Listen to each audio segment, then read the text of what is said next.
Henry Coetzee siempre supo que le esperaba la muerte. A menudo hablaba de ello, sabiendo que su estilo de vida aventurero le empujaba a un prematuro final. Pero sus ansias de aventura le vencieron. En sus memorias, escribió que sentía una profunda depresión en cuanto terminaba cada expedición. Solo era feliz cuando estaba solo, superando sus propios límites. Henry creció en Sudáfrica. La escuela le parecía tediosa y aburrida, pero le encantaban las artes. Tras graduarse, se fue de viaje antes de alistarse en el ejército. A los 21 años, estaba de vuelta en el continente negro y buscaba aventuras. En 1997, el caudaloso río Zambezi, fronterizo con Zambia y Zimbabue, se estaba convirtiendo en un punto de atracción para turistas en busca de emociones. Se organizaban saltos en bungee y paracaidismo sobre las impresionantes cataratas Victoria. Pero lo más popular era el rafting en aguas bravas. Siendo un engreído de 21 años, Henry, que nunca había hecho kayak ni rafting en un río en su vida, consiguió un trabajo en la White Water Rafting Company de Peter Meredith. Tras aprender a usar y montar en kayak en una piscina, Henry se lanzó a uno de los ríos comerciales más avanzados del mundo. Guió a turistas por rápidos de grado 5 y rápidamente se convirtió en un guía popular. Peter descubrió a Henry como alguien con más valentía que cerebro. En una ocasión, mientras todo el mundo estaba con sus balsas y kayaks en un mortal río de clase 6, Henry se lanzó en su kayak sin avisar a nadie. A duras penas lo consiguió, pero creció su soberbia. Peter le advirtió que le despedirían si volvía a hacer algo así. Peter y Henry se hicieron buenos amigos. En 2004 se embarcaron en una aventura épica con un pequeño equipo. La tarea consistía en seguir el río Nilo desde su nacimiento hasta el mar. Remaron juntos las 4.130 millas que separan el lago Victoria del Mediterráneo. Esto precedió a la travesía solitaria en el Congo de Henry unos años más tarde. El viaje le llevó 5 meses. Sobrevivió a las emboscadas y cacerías de la tribu caníbal de los Gombi. Esquivó hipopótamos y cocodrilos. Durmió a las orillas del río protegido únicamente por su vivac y las llamas de su fogata. Al volver a casa, Henry decidió que había llegado el momento de asentarse. Este estilo de vida aventurero no podía durar para siempre y estaba corriendo demasiados riesgos. Había conocido a una chica y se había dado cuenta de que quizás había algo más en la vida que expediciones llenas de adrenalina. Pero estos sentimientos no iban a durar mucho. En 2010, un correo electrónico sonó en su bandeja de entrada. 2 kayakistas profesionales estadounidenses, Ben Stuckesberry y Chris Korbulik, querían navegar por el curso superior del río Congo. Sabían que Henry era el guía perfecto para el trabajo. Henry se mantuvo firme en su decisión original, no más kayak ni exploraciones, pero estaba encantado de ayudarles a planificar una ruta. Escribió su itinerario detallado para ellos, añadiendo detalles que solo un explorador de su calibre conocería. Mientras trazaba su viaje, Henry sintió que volvía a esa inquietud familiar. La llamada de los salvajes resonó de nuevo en sus oídos. Tras meses ayudándoles a planear su viaje, Henry finalmente cedió y sucumbió a la promesa de una aventura épica. El trío emprendió un viaje de 2 meses por los afluentes del Congo. Comenzaron a recorrer el río Rusizi a finales de octubre de 2010. Planeaban estar en casa para Navidad. La novia de Henry estaba deseando volverle a ver, después de que él prometió que sería su última expedición. Resultó que tenía razón. Cada vez que los 3 kayakistas se detenían a lo largo del río para descansar o acampar, hablaban con los lugareños que vivían en las orillas. Tenían un acuerdo con el Comité Internacional de Rescate que ayudaba a los refugiados y a las comunidades rurales. A cambio de cierta ayuda logística, Henry había prometido recibir información de los lugareños.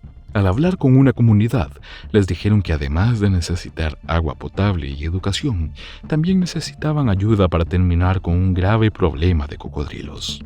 En los últimos 20 años, 125 personas habían muerto a manos de este prolífico depredador. Henry y los hombres tomaron nota mentalmente de este comentario. Lo que no sabían era que los años de batallas en la región entre comunidades vecinas habían provocado la muerte de más de 5.4 millones de personas. La mayoría de estas personas habían sido arrojadas a los ríos. A la mayoría se los comieron los cocodrilos. Como resultado, estas bestias de reptiles habían crecido a tamaños enormes y tenían un gusto por la sangre humana. El 7 de diciembre de 2010, el trío llevaba un rato remando, cuando llegaron a una curva cerrada del río. Aunque Ben y Chris Eran remeros profesionales y muy conocidos en el mundo de los deportes extremos. Henry tuvo que enseñarles a navegar en kayak por la naturaleza salvaje africana. Les enseñó a golpear con regularidad sus kayaks para crear ruido, para mantenerse alejados de los hipopótamos y los cocodrilos de las orillas del río. El día del ataque, los tres habían avistado unos cuantos cocodrilos de 1 metro en las orillas fangosas. Eran inofensivos, y el trío se deslizó admirando la escena natural desde sus barcas de plástico. Si veían un cocodrilo más grande en el agua, el protocolo era que los 3 kayakistas se unieran y remaran tan rápido como pudieran para huir de la posible amenaza. Hasta el momento, el viaje se había dividido en obstáculos de aguas bravas que ponen nervioso a cualquiera y tramos tranquilos y apacibles que serpenteaban silenciosamente entre la inmóvil maleza africana. A la vuelta de la esquina, el río tenía unos 30 metros de ancho y fluía suavemente. Los 3 hombres remaban muy juntos. Tenían que concentrarse para que sus palas no se tocaran. Ben iba ligeramente por delante, Henry en el centro y Chris a unos metros por detrás. Los ojos de Ben iban de izquierda a derecha mientras escrutaba las vías fluviales y el terraplén inclinado en busca de cualquier señal de problemas. El agua estaba tan tranquila, con las únicas ondas que emanaban de los remos de los hombres, que no había señales reveladores de cocodrilos, depredadores o hipopótamos territoriales. Por lo general, veían las protuberancias de la cabeza de un cocodrilo y 2 ojos brillantes justo por encima de la superficie del agua. Pero hoy era diferente. Sin que ellos lo supieran, algo se movía bajo el agua. Algo les acechaba desde las turbias profundidades. Nada podría haberles alertado del sigiloso depredador. Ni una onda, ni una burbuja. Hasta que fue demasiado tarde. Ben miró hacia atrás por encima del hombro para comprobar que los demás mantenían la forma. Al hacerlo, vio un enorme cocodrilo emerger silenciosamente del agua, justo a la izquierda de Henry. Henry dio un grito ahogado ante su repentina aparición y gritó: ¡Dios mío! No fue un grito de miedo, terror o desesperación. Era más bien una exclamación de un hecho. Ver de repente al cocodrilo más grande levantar la cabeza fuera del agua había cogido a Henry completamente por sorpresa. Esas fueron las únicas palabras que consiguió gritar. En un instante, el cocodrilo había agarrado con sus fauces el hombro izquierdo de Henry. Lo arrastró bajo el agua rápidamente, como un rayo. La inmensa presión de la fuerza de mordedura de más de 4000 psi se apoderó de Henry, aplastándole el pecho y el cuello. Henry estaba bien sujeto en la balsa de su kayak. Ben y Chris observaron aterrorizados cómo el kayak volcado se sacudía y caía por encima del agua durante unos angustiosos segundos. Después, el kayak fue arrastrado hacia abajo y se perdió de vista. Instantes después, el bote de plástico rojo volvió a la superficie y se enderezó. La cabina estaba vacía. Henry no aparecía por ninguna parte. Lo más probable era que lo hubieran llevado al fondo del río, donde el cocodrilo empezó su festín, sacándole el aire de los pulmones, desorientándolo con giros bruscos y volteretas en un intento de ahogar a su presa. Afortunadamente, Henry probablemente se desmayó por la intensa compresión que sufrió su cuerpo antes de ser sumergido. A juzgar por el tamaño de su cabeza, se calcula que el cocodrilo medía unos 4.5 metros y pesaba más de 2000 libras. Ben y Chris se lanzaron como locos por él. Remaron con todas sus fuerzas por el verde río Lukuga. Frenéticamente se dirigieron al pueblo ribereño de Kabeamaji. Arrastraron sus kayaks a la orilla del río, saltaron y entraron corriendo en la aldea, gritando pidiendo ayuda. Los habitantes huyeron despavoridos. Los 2 hombres blancos con chalecos salvavidas y cascos los habían tomado completamente por sorpresa. Pero cuando todos se calmaron, Ben y Chris consiguieron pedir una lancha motora para ir a buscar a Henry. Los aldeanos se revolvieron inquietos y negaron con la cabeza. Les dijeron que ya no pisaban el río, porque solo en los últimos 5 años los cocodrilos se habían llevado a 7 de ellos, simplemente arrancados de las cubiertas de sus barcas. Ben y Chris se lanzaron a un puente cercano buscando desesperadamente río arriba a su amigo caído. Todo el pueblo, unas 200 personas le siguió. Entonces vieron algo desde la esquina. Algo apareció flotando. Un remo negro y el kayak rojo de Henry. Este se balanceó arriba y abajo en el río, flotando cada vez más cerca y luego pasando debajo del puente, justo bajo los pies de Ben y Chris. Estaba inmaculado. No había señales de lucha, ni arañazos, ni grietas, ni sangre. Henry nunca fue visto de nuevo. Presintiendo que algo no iba bien, la novia de Henry entró a Facebook.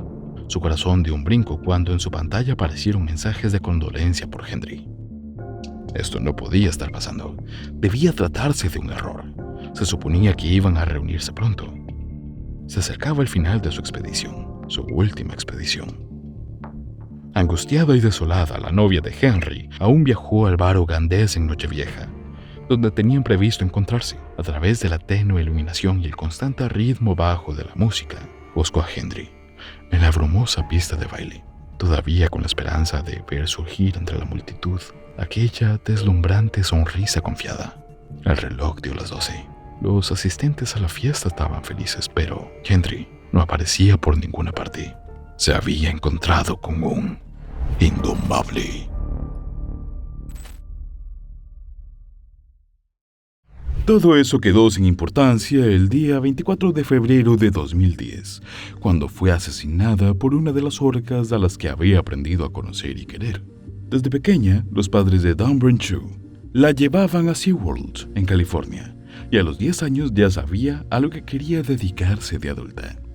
Observar a Shamu, la orca más famosa del planeta, ejecutando una de las rutinas de SeaWorld fue suficiente para convencer a la pequeña de que quería dedicarse a trabajar con animales. Mejor aún, quería trabajar con orcas. Las orcas son únicas en el mundo. No hay otros animales como ellos, de manera literal. Pertenecen a la familia de los delfines oceánicos. Son la única especie de género Orcicus. Son de las criaturas marinas más reconocibles, con sus cuerpos de apariencia elegante, con dibujos en blanco y negro y sus aletas dorsales. A pesar de su aspecto encantador, no nos confundamos, son depredadores feroces, sin competencia en su hábitat natural. Las orcas se alimentan de peces, focas y otras especies de delfines. Normalmente no consideran a los humanos como presas, pero esto no quiere decir que nuestra interacción con la especie sea tan limitada como debería.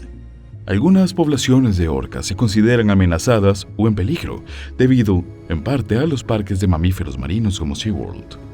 Y la historia de Dawn Brancheau es un ejemplo de que tuvo que suceder una tragedia humana para que los parques de mamíferos marinos modificaran sus prácticas y su trato a estas criaturas espectaculares. La mujer trabajó primero 2 años con delfines en Six Flags en Nueva Jersey. No fue hasta 1994 cuando comenzó su carrera en SeaWorld, Orlando, donde inició como adiestradora trabajando con nutrias y leones marinos. 2 años después, en 1996, Dawn se casó con Scott Brancheau y empezó a trabajar con orcas. Su sueño de niña finalmente se había cumplido. Dawn Brancheau luchó duro por su sueño. Aun cuando ya lo había logrado, sabía que trabajar con orcas era arriesgado. Aunque los ataques en cautividad son muy escasos, para mantener su seguridad, Brancheau tenía que mantenerse en forma. Por eso, la entrenadora corría maratones, levantaba pesas, practicaba ciclismo para mantenerse saludable. Cuando se convirtió en entrenadora senior, Brancheau era muy reconocida. Participó en numerosos espectáculos públicos de SeaWorld, convirtiéndose prácticamente en la imagen de SeaWorld. Los anuncios publicitarios de Orlando mostraban a Dawn Brancheau realizando actos con sus amadas orcas. Sus espectáculos atraían al público como ningún otro.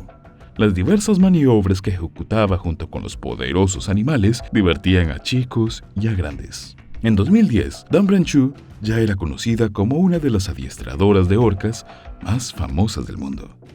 A sus 40 años, Brancheau seguía tan comprometida con su trabajo como siempre.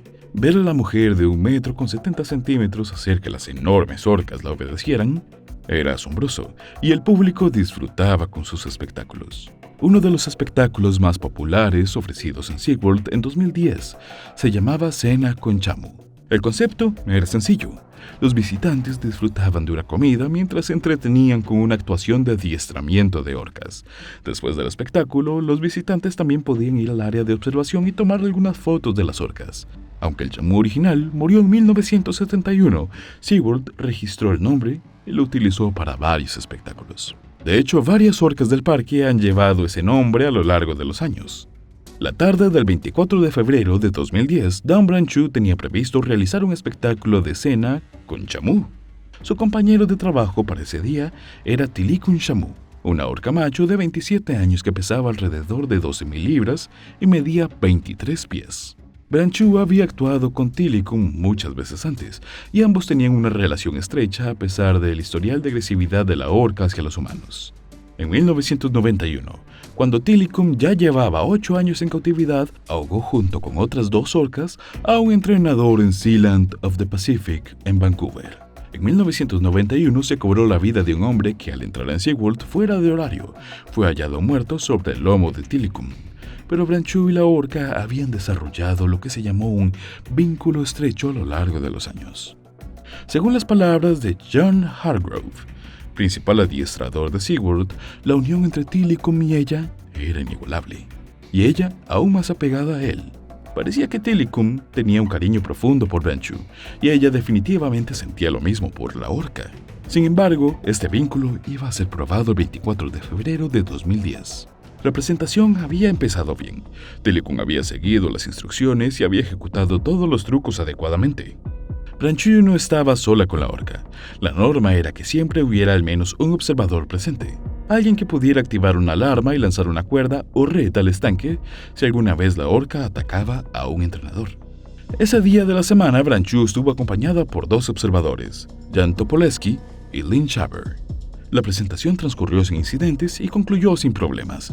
Después del show, Branchu solía pasar un rato con las orcas antes de permitir que los visitantes se acercaran a tomar fotos de los animales. Fue durante este momento cuando todo tomó un giro desastroso. La mujer de 40 años estaba interactuando con la orca cara a cara, y luego ocurrió algo que dejó horrorizado al público. Para Jan Topoleski, parecía que el largo cabello de Don Branchu se había deslizado en el agua directamente en la boca de Tilikum. Branchu se esforzó por liberar su cabello de la boca de la orca, pero Tilikum tenía reputación de ser posesivo. No le gustaba soltar sus juguetes. Mientras Topoleski y otros observaban cómo la ballena atrapaba a Branchu por el cabello, otros testigos insistieron que la orca había agarrado realmente a la mujer por el brazo, independientemente de qué versión era correcta. No había dudas de lo que sucedió después. Tilikum arrastró a Branchu al agua, sumergiéndola debajo.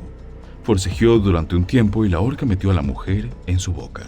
Pocos segundos después se pudo ver a Branchu intentando alcanzar la superficie, pero Tilikum contraatacó. Golpeó a Branchu, pero ella se mantuvo firme. Una vez más la orca golpeó a Branchu y poco después comenzó a nadar bajo el agua con Branchu en la boca. El animal estaba agitado, nadaba de manera errática. El personal trató de restablecer el control golpeando el agua, pero Tilikum parecía haber olvidado su adiestramiento. En lugar de obedecer, respondió violentamente, cada vez más alterado. Finalmente, 30 minutos después, cuando Tilikum ya había comenzado a atacar, varios trabajadores de SeaWorld lograron dirigir a la orca a una piscina más pequeña. Tilikum se rehusaba a soltar el cuerpo sin vida de Branchu, pero esta piscina más pequeña tenía una característica útil, un fondo hidráulico. El suelo de la piscina podía levantarse dejando al animal atrapado. Los trabajadores usaron una red para extraer a Don Branchu de la boca de Tilikum. Branchu había sufrido heridas terribles. El ataque le había roto la médula espinal y le había arrancado el cuero cabelludo. Tilikum continuó tratando de recuperar el cuerpo de Branchu incluso después de haber sido retirado del agua.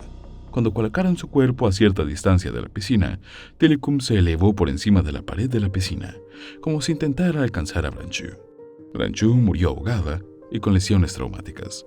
Su muerte se consideró un accidente. Como resultado directo de la tragedia, SeaWorld se vio obligado a cambiar su protocolo. Los adiestradores de SeaWorld ya no entraban en la piscina para realizar presentaciones después de la muerte de Branchu.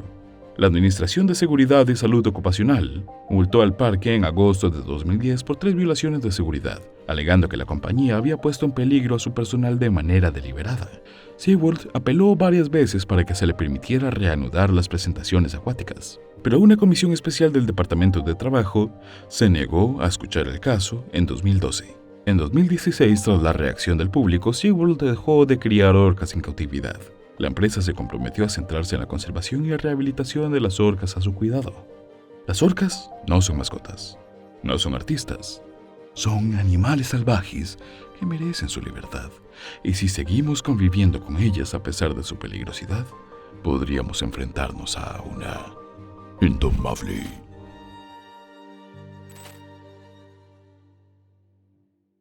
Los tigres blancos son criaturas legendarias de raro poder y belleza. Son símbolos de pureza y fuerza, y su presencia infunde respeto y admiración por partes iguales. Solo quedan 200 ejemplares en el planeta, y los que tienen suerte de verlos disfrutan de los misterios de la naturaleza, ya que la increíble belleza del tigre blanco queda grabada en sus mentes para toda la vida. Por su inagotable belleza, estos grandes felinos han sido fuente de atracción para los circos desde su primer descubrimiento.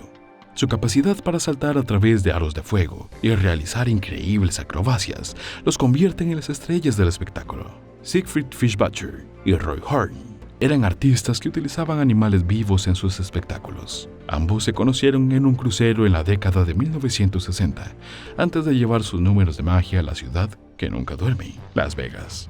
Sus espectáculos, en los que intervenían guepardos, tigres blancos, elefantes y leones, eran únicos y extravagantes. Más de 400,000 personas presenciaban cada año sus temerarios espectáculos. Las multitudes se reían a carcajadas cuando la pareja exhibía sus hazañas que desafiaban a la muerte. Para muchos, eran los magos del siglo. Con el paso de los años, el dúo se hizo un nombre y acabó firmando un contrato récord por un valor de $57 millones con el promotor de casinos Steve Wynn. El acuerdo de 5 años de duración implicaba la puesta de escena de un espectáculo de Broadway y Barnum y Bailey en el prestigioso casino y Hotel Mirage.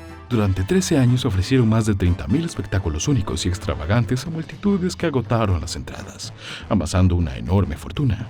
Pronto se convirtieron en miembros de la realeza de Las Vegas y vivieron en una propiedad palaciega a la que llamaron el Palacio de la Jungla. Aquí 63 tigres y 16 leones campaban a sus anchas, a veces compartiendo cama y piscina con Roy Horn. Con este número, Siegfried y Roy poseían el 10% de los tigres blancos del mundo en aquella época. Desde su infancia, Roy tenía un gran lugar en su corazón para los animales, y la mayoría de los grandes felinos de su recinto los había criado desde que nacieron, creando confianza y amistad con ellos. Los consideraba su familia. Su amor por estas gráciles bestias era tan grande que meditaba con al menos un tigre cada día. Siegfried era un mago técnico, un mago ejemplar, y el cerebro detrás de las ilusiones y los trucos de magia. Mientras que Roy era el maestro de los animales, poseía un encantador magnetismo animal que le permitía dominar a los grandes felinos. Con un movimiento de su dedo, la pareja se completaba. El viernes 3 de octubre de 2003, Roy organizó una fiesta en el teatro del Hotel Mirage para celebrar sus 59 cumpleaños. Entre las risas y la compañía de sus amigos, brindó por su compañero Siegfried para celebrar los 44 años que llevaban juntos. El ambiente era alegre, con un zumbido de entusiasmo en el aire, pero sin que ellos lo supieran. Lo que había empezado como un día de celebración se convertiría más tarde en una noche de horror. Por la noche, Roy subió al escenario con uno de sus tigres favoritos. Montecor nació en Guadalajara, México. Por desgracia, había sido rechazado por su madre poco después de nacer, y el dúo lo había acogido y criado a mano. A los 6 meses, Roy estableció un vínculo con el cachorro y lo introdujo a sus espectáculos en directo. El vínculo y la confianza crecieron con el tiempo, y Montecor actuó más de una docena de veces junto a Roy. Con actos bien ensayados, el tigre ofrecía algo que maravillaba al público. Conocía los ejercicios al dedillo. Sin embargo, a pesar de realizar miles de actuaciones, el dúo nunca había sufrido un percance grave hasta aquel fatídico viernes. El teatro era un lienzo de oscuridad, con un único foco apuntando al centro del escenario. El público, paralizado, contenía la respiración con los ojos clavados en el escenario, y a medida que se levantaba el telón, se ponía en pie, aplaudiendo y vitoreando cuando la figura de Roy Montecor aparecía bajo los focos. El teatro estaba en pleno apogeo, vivo con los sonidos de los aplausos. Roy extendió los brazos, saboreando el aire mientras agradecía al público.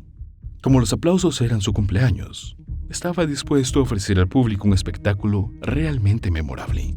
Mientras Roy guiaba a Montecor por el escenario, algo en el público sobresaltó al tigre, rompió la rutina y avanzó hacia la multitud, liberándose del agarre de su amo. No había ninguna barrera entre el escenario y el público. Eso hizo que a Montecor le resultara fácil arremeter contra los ocupantes de los asientos de la primera fila. Al ver esto, Roy se interpuso entre el tigre y el público.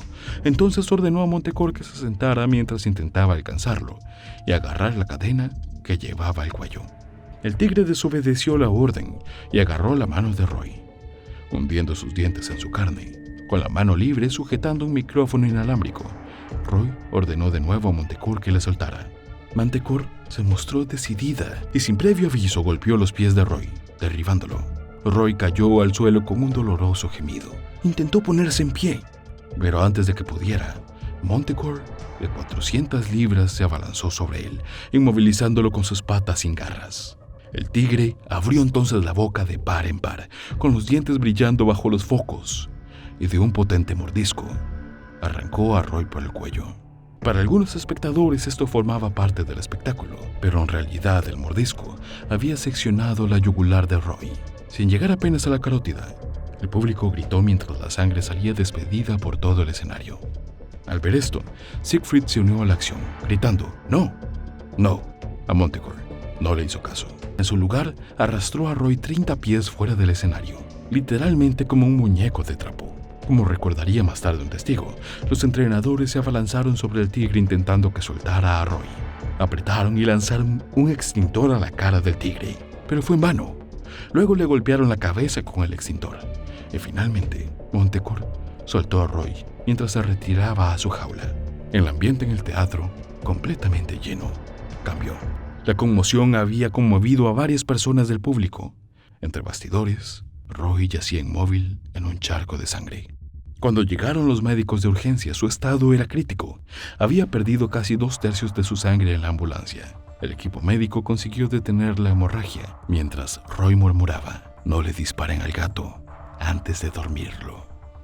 En el centro médico universitario, le llevaron rápidamente al quirófano. Además de desgarrarle la yugular, el tigre también le había aplastado la tráquea y rebanado las vísceras. Roy sufrió un derrame cerebral y los cirujanos tuvieron que extirparle una cuarta parte del cráneo para reducir la inflamación del cerebro. El equipo médico luchó por recuperar a Roy, ya que su corazón se rindió al menos 3 veces durante la operación. Siegfried estaba en estado de shock. No podía imaginarse el dolor por el que había pasado su amigo de toda la vida. De vuelta en el Teatro Mirage, ya se había corrido la voz por Las Vegas como un reguero de pólvora. En una ciudad llena de jugadores arriesgados, pocos apostaban por la supervivencia de Roy, pero contra todo pronóstico. 2 días después del fatal incidente, Roy empezó a responder a las preguntas. Respondía apretando la mano una vez para decir que sí y 2 veces para decir no. Para estar conectado a un respirador artificial y no poder hablar ni tragar, demostró tener ganas de vivir. Se recuperó mejor de lo que muchos habían previsto. 3 meses después, amigos y familiares se alegraron inmensamente cuando Roy murmuró sus primeras palabras desde aquella fatídica noche. Tras el ataque, las protestas y el clamor de los grupos de defensa de los derechos de los animales impulsaron al Departamento de Agricultura de Estados Unidos a abrir investigaciones sobre el incidente. Querían investigar cualquier violación del bienestar animal. El Departamento de Agricultura de Estados Unidos propuso entonces que el público estuviera a una distancia suficiente con barreras erguidas en presencia de animales tan feroces. Por otro lado, los grupos de defensa de los derechos de los animales defendieron que los animales de exhibición fueran retirados y puestos en libertad. En la naturaleza, Roy pasaba los días en su Jungle Palace observando a los grandes felinos, pero no estaba satisfecho. Quería terminar el espectáculo de Las Vegas con una nota alta.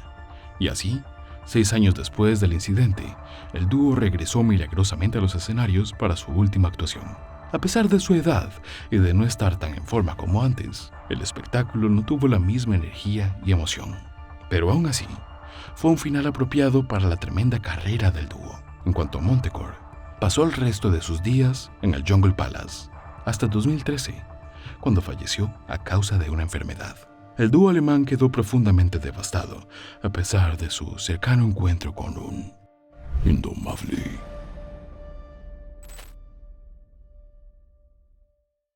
Jerome y Sandra Harold era una pareja devota que vivía en Stamford, Connecticut. Eran una familia encantadora con una sola hija llamada Susan. Susan se casó pronto, yéndose con su marido, por lo que la casa quedó reducida a la quietud.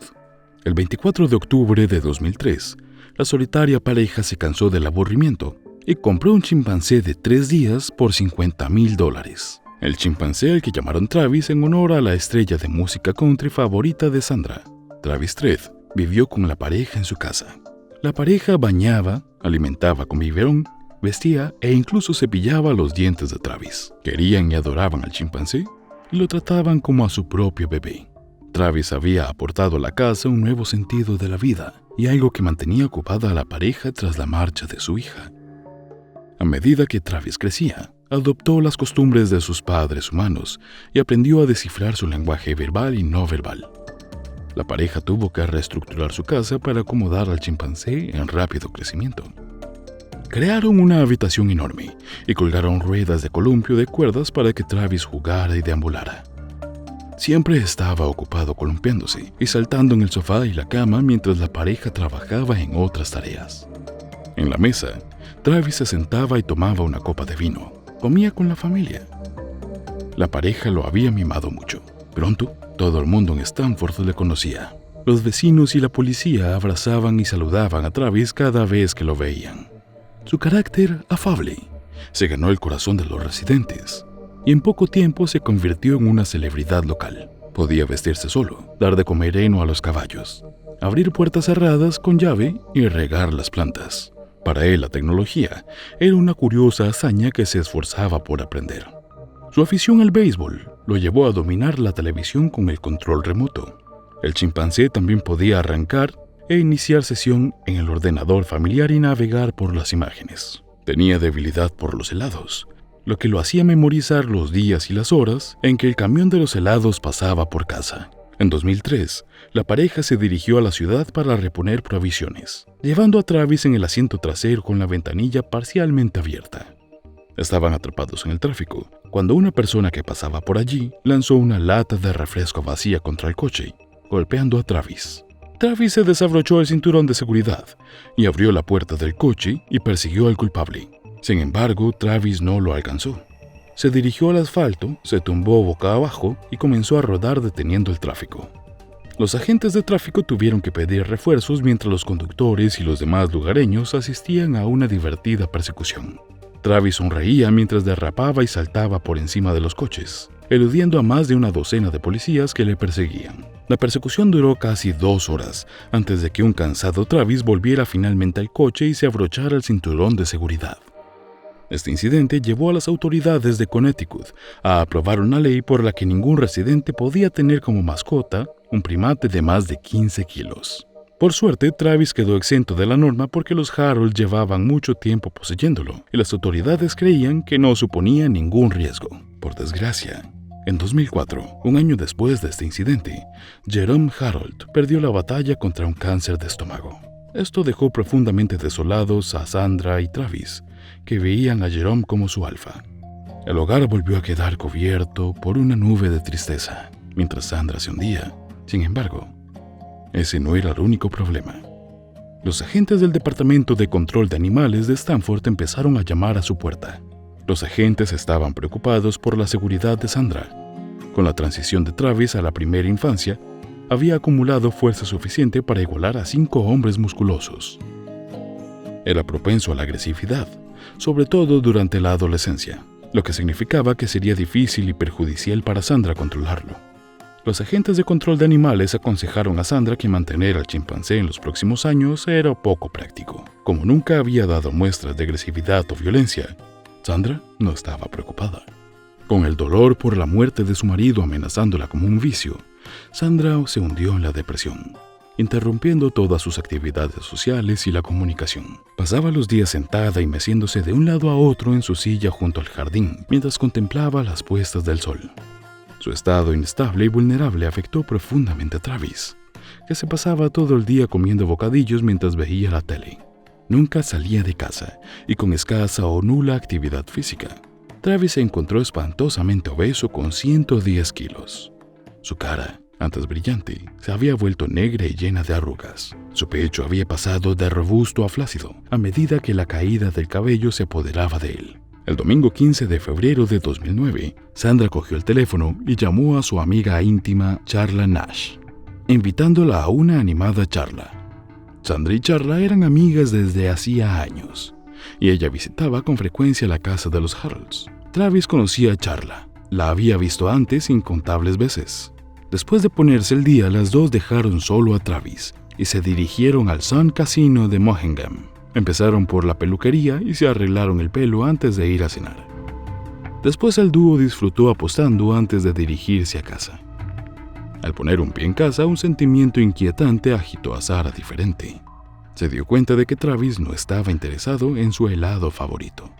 La televisor y el ordenador estaban apagados, lo cual era extraño teniendo en cuenta lo mucho que le gustaba a Travis sus programas. Sandra mezcló Xanax con el té del chimpancé antes de retirarse a la cama. A la mañana siguiente, 16 de febrero de 2009, Sandra despertó y encontró a Travis, retosando sin rumbo en el patio. Intentó llamarle para que volviera a casa, pero él la ignoró. Algo iba mal. Inmediatamente llamó a Charla y le informó del comportamiento de Travis. Sin dudarlo, Charla cogió su coche y se dirigió a casa de Sandra para ayudarla a meter a Travis en casa. Bajó de su carro y tomó el juguete favorito de Travis, un elmo rojo que esperaba que fuera un buen cebo para traer a Travis de nuevo a la casa. El dúo, confiado en su capacidad para manejar a Travis, salió al patio. Pero al ver su juguete favorito, Travis se puso furioso, como impulsado por una feroz posesividad sobre su juguete favorito. Travis se abalanzó hacia adelante tirando a Charla al suelo. Luego se colocó sobre ella y utilizando sus enormes mandíbulas le hundió los dientes en la cara. Cuando Travis apretó las mandíbulas, Charla soltó un grito escalofriante que resonó por todo el vecindario. Travis le arrancó los labios, la nariz y le desgarró los párpados. Sandra cogió rápidamente una pala y golpeó a Travis varias veces, pero él era imparable. Continuó mordiendo y atacando a Charla, destrozando por completo su estructura facial. Sandra volvió corriendo a la casa, cogió un cuchillo de cocina y salió furiosa para ayudar a su amiga. Travis estaba tan absorto en la embestida que no se dio cuenta de que Sandra se acercaba a él. Con todas sus fuerzas, Sandra clavó el cuchillo en la espalda del chimpancé. Él retrocedió un paso. Travis dejó de atacar a Charla y se volvió, mirando a Sandra con los ojos desorbitados por la rabia. Luego se volvió hacia Charla y siguió machacándola como si nada. Charla podía oír el crujido de sus huesos cuando Travis le arrancó la mano izquierda de un mordisco. Le gritó: «Travis, para, para». Pero Travis estaba enloquecido. Viendo la ferocidad de Travis y previendo que ella iba a ser la siguiente, Sandra se metió en su coche y cerró todas las puertas. Las manos le temblaban de miedo y el corazón le latía con fuerza en el pecho mientras buscaba a tienta su teléfono y llamaba al 911. What's the problem? Send the police! What's the problem there? The chimp killed my friend! What's the problem with your friend? Oh, please! What's the problem with your friend? I need to know. Send the police up! With a gun! With a gun! He ripped her face off! He ripped her face off? He's trying to attack me! Please! Okay, hurry. I need you to calm down a little bit. They're on the way. Can you put yourself away? I don't want the monkey attacking you. Please, hurry up! Listen to me! They're on the way, ma'am. Guns. They gotta shoot him, please! Please, hurry! Are you there with your friend? I need you to help your friend. Can you go help your friend? I can't! He tried to attack me now! Is he still there with your friend? Yes, Okay, so then back off. Then don't get any closer, okay? They're already on the way. please. If the monkey moves away from your friend, let me know, okay? So we can try to help your friend. No, I can't. She's dead. She's dead. Why are you saying that she's dead? She's dead. He ripped her apart. He ripped what apart? Her face? Everything. He ripped her apart? I think I'm gonna sleep. I think I'm gonna pass out. No, just breathe, okay? I'm gonna stay with you on the phone until they get there. Listen to me. Please hurry. Please hurry. Oh my God. Sandra sentía el corazón en la garganta mientras veía a Charla inconsciente.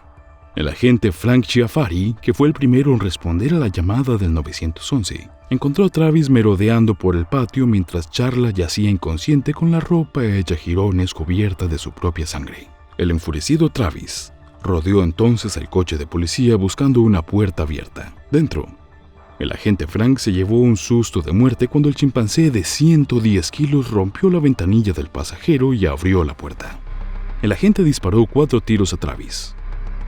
El chimpancé herido entró como pudo a la casa, se subió a la cama y exhaló su último suspiro. En los siguientes meses, Charla se sometió a múltiples operaciones para restaurar su rostro deformado.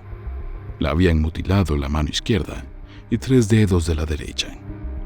Sus lesiones eran tan graves que el equipo médico que la atendía tuvo que someterse a terapia por el trauma que suponía atenderla.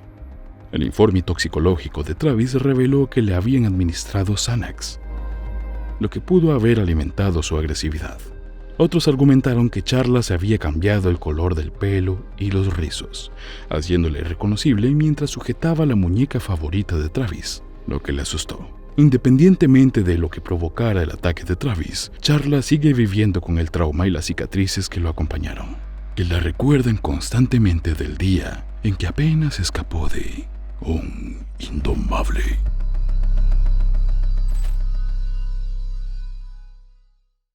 Era el 4 de septiembre de 2006, otro día de trabajo para Steve Irwin de 44 años.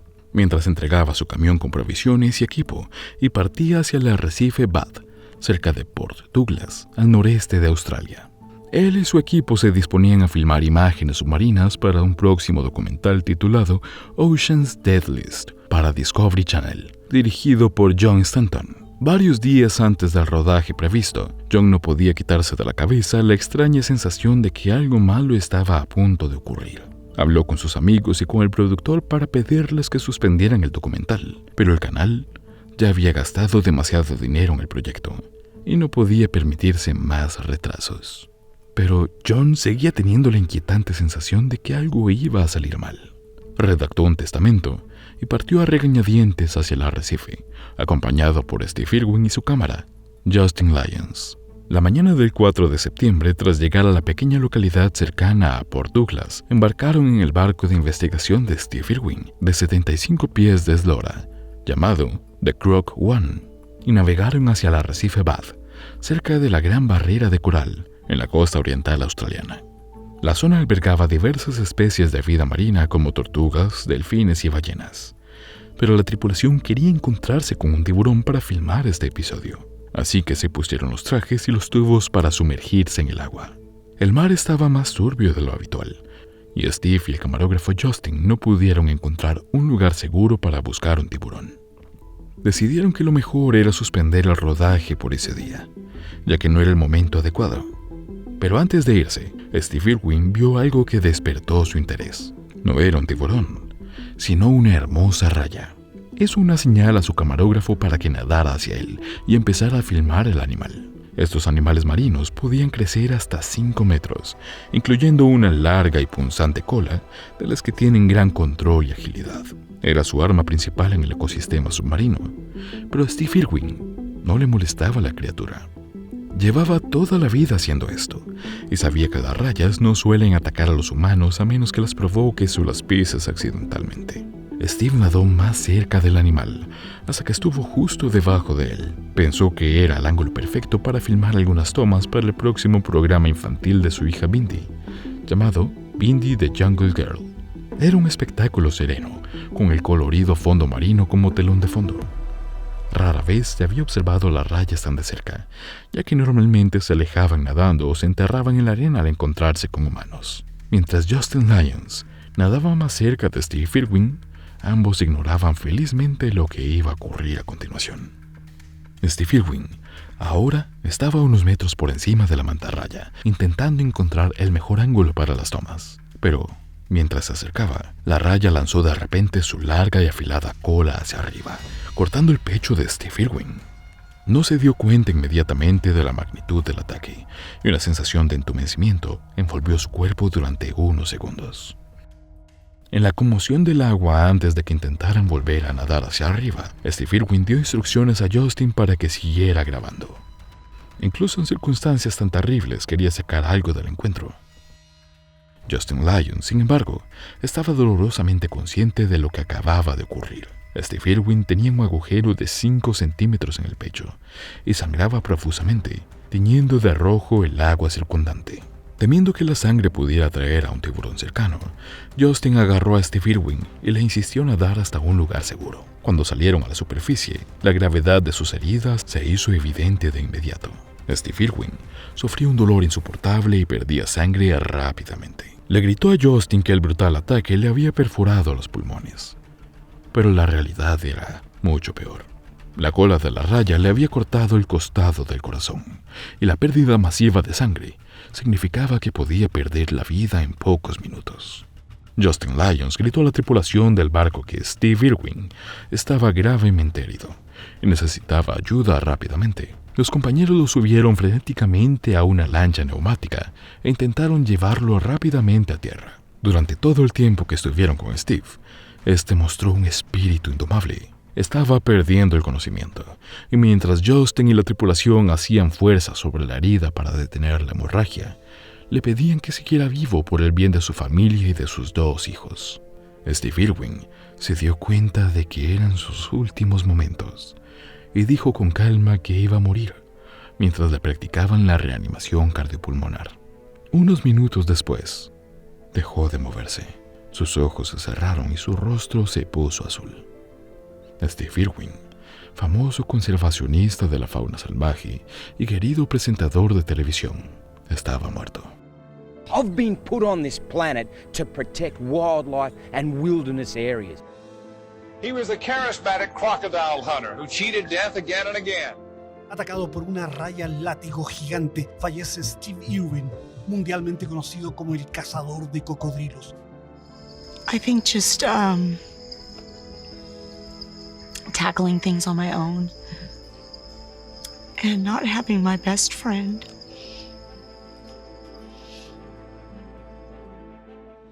Los paramédicos fueron llamados para que acudieran a la orilla y tuvieran una remota posibilidad de reanimarlo, pero solo tardaron unos segundos en declarar que Steve Irwin había sucumbido a sus heridas y había fallecido. Aunque lo hubieran llevado a un hospital, había pocas posibilidades de que sobreviviera a un golpe directo al corazón. La afilada cola de la raya había atravesado el pecho de Steve, que murió entre los animales y la vida salvaje que había amado y apreciado toda su vida. Toda la situación, desde la puñalada de la cola de la raya hasta los últimos momentos en que los paramédicos intentaban reanimar a Steve Irwin, fueron captados por la cámara de Justin Lyon.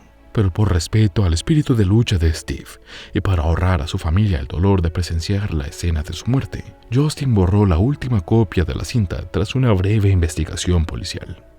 La grabación nunca se vio ni se difundió, pero la visión de los horribles y dolorosos momentos finales de Steve Irwin quedó grabada para siempre en la memoria de la tripulación de a bordo y de los compañeros que le querían y apreciaban. Su mujer y sus hijos estaban de viaje en Tasmania cuando se enteraron del fallecimiento de Steve Irwin y se sintieron desolados e inconsolables por la trágica pérdida de su marido y padre. Su esposa Terry y sus hijos Bindi y Rob viajaron inmediatamente al zoológico de Australia que Steve Irwin había dirigido y fueron recibidos con cariño y consuelo por miles de fans desde el exterior. Steve Irwin había comentado anteriormente que consideraría cumplido su último propósito en la vida si podía pasar la antorcha de la conservación de la naturaleza a sus hijos. Y cumpliendo el deseo de su padre, Bindi y Rob se convirtieron en dedicados cuidadores de zoológicos y conservacionistas, trabajando para continuar el legado de Steve Irwin, quien tuvo su último encuentro con un indomable.